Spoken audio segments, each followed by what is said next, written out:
प्रतिभा से बढ़कर और कोई समर्थता है नहीं। आदर्शवादी प्रयोजन, सुनियोजन, व्यवस्था और साहस भरी पुरुषार्थ परायणता को यदि मिला दिया जाए तो उसे गुलदस्ते का नाम प्रतिभा दिए जाने में कोई अतियुक्ति न होगी। कहते हैं कि सत्य में 1000 हाथी के बराबर बल होता है। सच्चाई तो इस कथन में भी हो सकती है, पर यदि उसके साथ प्रतिभाभारी जागरूकता, साहसिकता को भी जोड़ दिया जाए तो सोना और सुगंध के सम्मिश्रण जैसी बात बन सकती है। तब उसे 1000 हाथियों की अपेक्षा लाख ऐरावतों जैसी शक्ति संपन्नता भी कहा जा सकता है। उसे मनुष्य जीवन की सबसे बड़ी शक्ति संपन्नता एवं सौभाग्यशाली भी कही जा सकती है। आतंक का प्रदर्शन किसी भी भले बुरे काम के लिए दूसरों पर हावी होकर उनसे कुछ भी भला बुरा करा लेने के डाकुओं जैसे दुस्साहस का नाम प्रतिभा नहीं है। यदि ऐसा होता तो सभी आतंकवादी अपराधियों को प्रतिभावान कहा जाता, जबकि उनका सीधा नाम दैत्य या दानव है। दादागिरी, आक्रमण की व्यावसायिकता अपनी जगह काम करती तो देखी जाती है, पर उसके द्वारा उत्पीड़ित किए गए लोग शाप ही देते रहते हैं। हर मन में उनके लिए अश्रद्धा ही नहीं, घृणा और शत्रुता भी बनती है, भले ही प्रतिशोध के रूप में उसे कार्यान्वित करते न बन पड़े। शेर को सवा शेर भी मिलता है। ईंट का जवाब पत्थर से मिलता है। भले ही उस क्रिया को किन्हीं मनुष्यों द्वारा संपन्न कर लिया जाए अथवा प्रकृति अपनी परंपरा के हिसाब से उठने वाले बबूले की हवा स्वयं निकाल दे। यदि प्रतिगामी प्रतिभावान समझे जाते तो अब तक यह दुनिया उन्हीं के पेट में समा गई होती और भल मनसाहत को चरितार्थ होने के लिए कहीं स्थान ही न मिलता। काया और छाया दोनों देखने में एक जैसी लगती हैं, पर उनमें अंतर जमीन आसमान जैसा होता है। मूछें मरोड़ने, आंखें तरेरने और दर्प का प्रदर्शन करने वालों की कमी नहीं। ठगों और जालसाजों की करतूतें भी देखते ही बनती हैं। इतने पर भी उनका अंत कुकुरमुत्तों जैसी विडंबना के साथ ही होता है। यूं इन दिनों तथाकथित प्रगतिशील ऐसे ही अवांछनीय हथकंडे अपनाते देखे गए हैं, पर उनका कार्यक्षेत्र विनाश ही बनकर रह जाता है। कोई महत्वपूर्ण सृजनात्मक उत्कृष्टता का पक्षधर प्रगतिशील कार्य उनसे नहीं बन पड़ता। यह विवेचना इसलिए की जा रही है कि जिनको बोलचाल की भाषा में प्रगतिशील कहा जाने लगा है, उनकी वास्तविकता समझने में किसी को भ्रम न रह जाए। कोई आतंक को प्रतिभा न समझ बैठे। वह तो उत्कृष्टता के साथ साहसिकता का नाम है। वह जहाँ भी होती है वहाँ कस्तूरी की तरह महकती है और चंदन की तरह समीपवर्ती वातावरण को प्रभावित करती है। गांधी जी के परामर्श एवं सानिध्य से ऐसी प्रतिभाएं निखरीं, एकत्रित हुईं एवं कार्यक्षेत्र में उतरीं कि उस समुच्चय ने देश के वातावरण में शौर्य साहस के प्राण फूंक दिए। उनके द्वारा जो किया गया, संजोया गया, उसकी चर्चा चिरकाल तक होती रहेगी। देश की स्वतंत्रता जैसी उपलब्धि का श्रेय उसी परिकर को जाता है जिसे गांधी जी के व्यक्तित्व से उभरने का अवसर मिला। उनमें सचमुच जादुई शक्ति थी। इंग्लैंड के प्रधानमंत्री चर्चिल भारत के वायसराय को परामर्श दिया करते थे कि वे गांधी जी से प्रत्यक्ष मिलने का अवसर न आने दें। उनके समीप पहुंचने से वह उनके जादुई प्रभाव में फंसकर उन्हीं का हो जाता है। बुद्ध को मार डालने का षड्यंत्र अंगुलीमाल महादस्यु ने बनाया। वह तलवार निकाले बुद्ध के पास पहुंचा और आक्रमण करने पर उतारू ही था कि सामने पहुंचते पहुंचते पानी पानी हो गया। तलवार फेंक दी और प्रायश्चित के रूप में न केवल उसने दस्यु व्यवसाय छोड़ा, वरन बुद्ध का शिष्य बनकर शेष जीवन को धर्म धारणा के लिए समर्पित कर दिया। ऐसा ही कुचक्र अम्बपाली नामक वैश्या रच कर लाई थी, पर सामने पहुंचते पहुंचते उसका सारा बना बनाया जाल टूट गया। वह चरणों पर गिर कर बोली, पिताजी, मुझ नरक के कीड़े को किसी प्रकार पाप पंख से उबार दे। बुद्ध ने उसके सिर पर हाथ फिराया और कहा कि तू आज से सच्चे अर्थों में मेरी बेटी है। अपना ही नहीं, मनुष्य जाति के उद्धार का कार्यक्रम मेरे वरदान के रूप में लेकर जा।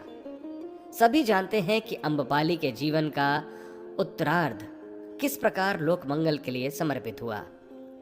नारद कहीं अधिक देर नहीं ठहरते थे, पर उनके थोड़े से संपर्क एवं परामर्श से ध्रुव, प्रहलाद, रत्नाकर आदि कितनों को ही कितनी ऊंचाइयों तक चढ़ने दौड़ने का अवसर मिला।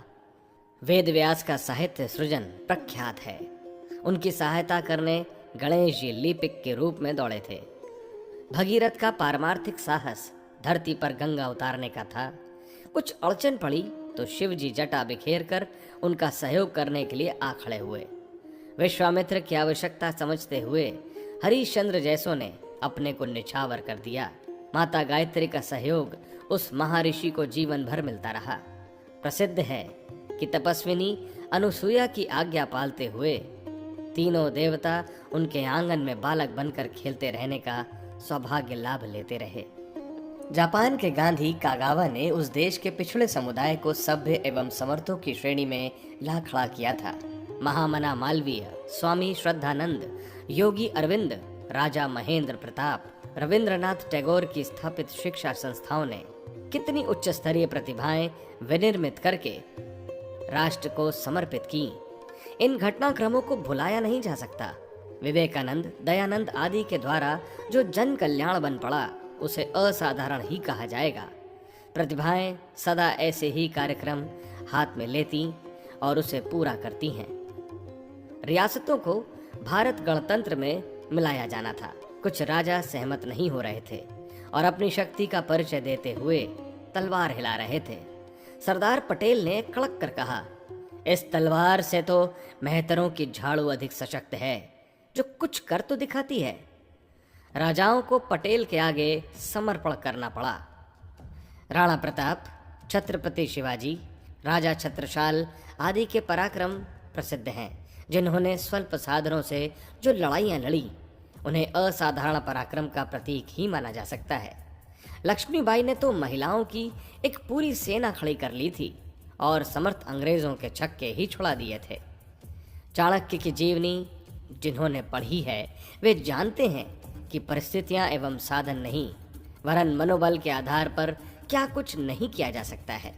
शंकर दिग्विजय की गाथा बताती है कि मानवीय प्रतिभा कितने साधन जुटा सकती और कितने बड़े काम करा सकती है।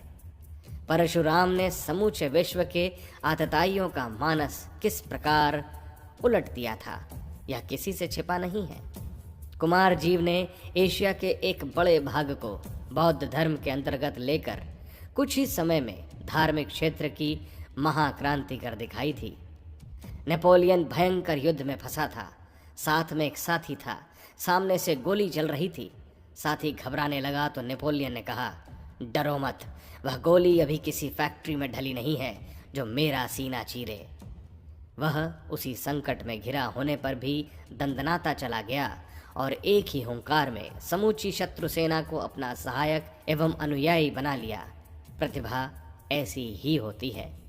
अमेरिका का Abraham Lincoln, George Washington, Italy के गैरिबाल्डी आदि की गाथाएं भी गुजरी परिस्थितियों का सामना करते हुए जनमानस पर छाए और राष्ट्रपति पद तक पहुंचने में सफल हुए। लेनिन के बारे में जो जानते हैं उन्हें विदित है कि साम्यवाद के सूत्रधार के रूप में उसने क्या से क्या करके दिखा दिया। विनोबा का भूदान आंदोलन, जयप्रकाश नारायण की समग्र क्रांति सहज ही भुलाई नहीं जा सकती। भामाशाह की उदारता देश के कितने काम आई।